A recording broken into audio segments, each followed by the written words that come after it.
Tamam ya, tamam. Hayır. Oğlum sen nasıl tanıyorsun beni? Kaç aylıksın? Geçen hafta dil bağını açtık burada. He? Bakayım sana. Beni hatırladın mı beni? Hatırladın mı? Hatırladı vallahi.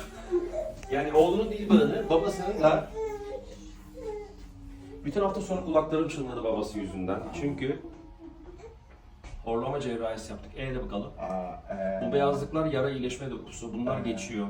İyileşmen gayet iyi, bir sıkıntı yok. Bademcikleri aldık, küçük dili kısalttık, damağını gerdik, dil köküne doğru uzanan lenfoid dokuları temizledik. Gerçekten yüzün ve şeyin gayet dirayetlisin. Kulağına vuran ağrının olması çok normal. Kulağındaki sıvıyı da boşaltmıştık. Evet. Geçecek baba son 3 gün. Son 3 gün. Son 3 Ben ne gün. zaman yemek yiyeceğim böyle kebapları yiyeceğim? Kebap yok artık, kebap bitti. Tamam.